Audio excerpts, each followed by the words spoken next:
Coach T called you the alpha of this defense, Yeah. and given that Noah and Justin are on this defense, Brandon, that's saying something. How have you gone about becoming the alpha of this defense? I just basically just take it day by day.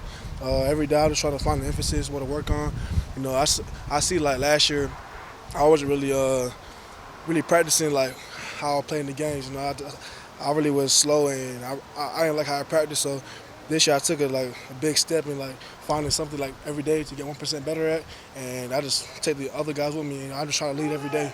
Coach was talking about how today at one point he pulled you aside about kind of hitting the speed a little bit, Yeah. and then you went to go ahead and do that. Walk me through. So walk me through that conversation today, even just today. All right, that was something you wanted to work on, or coach says, "Hey, go do this." Yeah. So my main goal is try to hit my top speed like during practice like every day. So it's been a minute. I hit my top speed. So during team period, I just took some time out just to go with Coach Love and run some gas just to hit my top speed.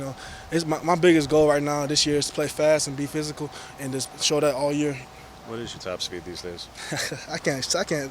That's top secret, man. But Shoot, Jaws is tweeting out top speeds every day from somebody. my top speed is 20.7. Yeah. So I hit 19.5 today, so I'm good. What have you seen from Trevin? We were just talking to him, and he said he was trying to learn some pass rush stuff from you. Have you seen development there?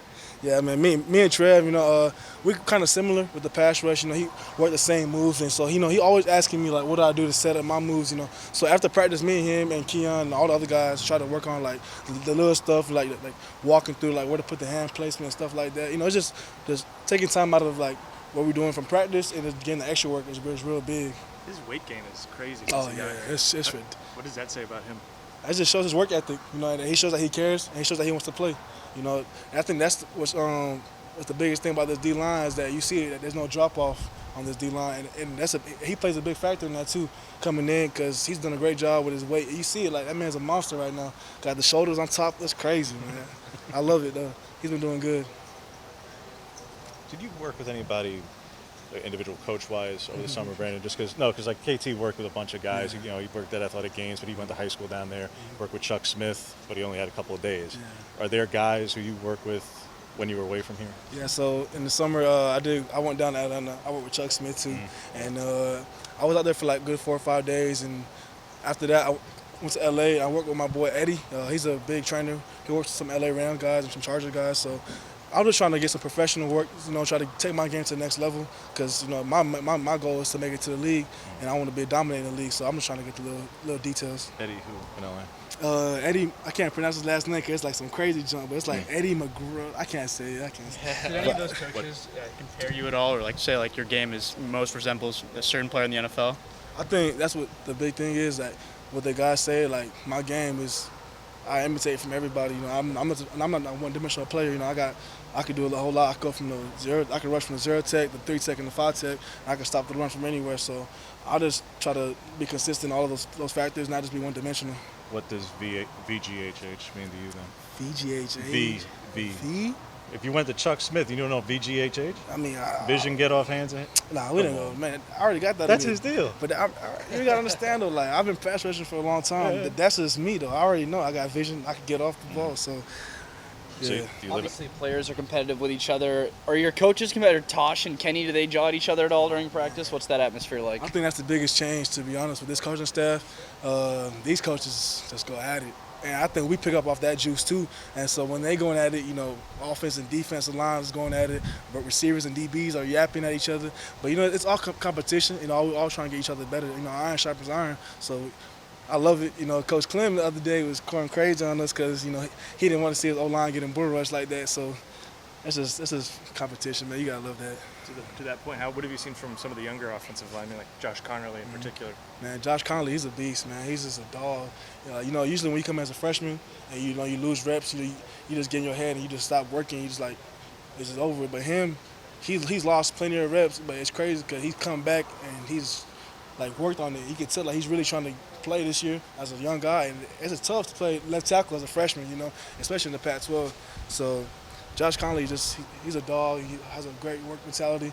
And I love going against him. Like me and him go at it every day. Does he win some of those reps? Nah, I'm gonna keep real with y'all. He's not beating me. What's your favorite pass rush move these days, Brandon? Favorite pass rush move? Yeah. Oh man, I'm a big chop club guy. Yeah, Aaron Donald's a big chop club guy too. That's, he's one of the best pass rushers interior. So I try to take my interior pass rush from him. And when I'm on the outside, I like to go to the outside spin like Brian Burns from Carolina Panthers. He's from South Florida, so seeing how he does his pass rush, I like to imitate just like him. Yeah. Coach Lanning was talking about some like the off-the-field competitions you've done in the Duck Olympics. Has there been like a certain highlight for you from those Olympics? Shoot, man, I think bowling and the home run derby was the best because I did the best on my team in the bowling. And yesterday we had the home run derby in Austin. I went 6 for 7. So Who's on your team? my team is me, Keon, Camden Lewis, Cole Young, Noah Whittington, Terrence Ferguson, Keith Brown. So we got a little squad over there. Yeah. Dan said Jay bowled 234. Oh yeah, Jay is ridiculous. I thought my 144 was good. I looked to the other lane. That man's over there at 230. I'm like, damn. But now he's crazy. But we had to check his bowling ball, see if it was regulation. But he was good though. Was it? Yeah, it was regulation. Yeah, he's good. It seems like Jay's the most versatile in the Duck Olympics. What makes him so good at everything that he does? I don't know. It's something about quarterbacks, man. Like Jay, he could do everything. Like we went to the free throw contest. That man just sinking every free throw. Bowling, he's striking out. Baseball, he didn't miss not one home run. So I don't know, man. I guess Jay's got a lot of talents, man. How much are beyond the obvious of the season opener, Brandon, but the matchup more in the terms of you're probably going to be facing not just tackles, but a whole lot of tight ends. Yeah. It's going to be a lot of 12 and 13 personnel out there. Yeah. I mean, last year, that's what my main role was, playing against tight ends and tackles, controlling the C-gap, B-gap area. I watched plenty of film of Georgia and the teams we're going to play, and I'm used to the personnel that they throw on film, 12 and 13 and having 3 tight ends on the line. It's not a big change for me because I'm just used to it. Yeah. Steve, talk about the defensive, the experience on the defensive side of the ball. How do you feel like that sort of helped you guys with this transition over to this new coaching staff? Man, like I said, I think the biggest change was the front 7 interiorly on the front line, the D line. Like having no drop off from the 1 to the 2s was the big difference and the big change. Having Casey Rogers, Jordan Riley, even the young guys like Keanu Williams getting better over the summer, and Trevin Wade, like those guys, when you see them working out and going hard like that, it's good to have guys like that because they can help you out on the field, and it takes a load off of you, the starters. So, like, you go out, you get a breather, they go in, there's no drop-off. They're still doing the same thing, knocking back, making plays. So, I love that. Yeah. Who else is up? Good. Oh, you talked about being the alpha, hard work, that kind of gets you there. What about vocal leadership? Is that something you also see as a responsibility of yours? Yeah, that's been, I think, the biggest challenge from the coaches coming in was they want to see what type of leader I am. And before coming to college, I was a real low-key guy, chill guy. I don't like to talk, but I love the game of football, and I love to see players get better. So when guys are following me and seeing trying to do the same thing I'm doing, I see that I have a big impact on them. So I don't mind leading them and trying to call them after practice, say, get some extra work in. So being a vocal leader has been a big challenge for me because I'm not a big talker, but I love the challenge though. Is that new for you this year, or were you doing that before? I mean, I've been trying to do it last year, but last year I was just too much talking all my junk on the field.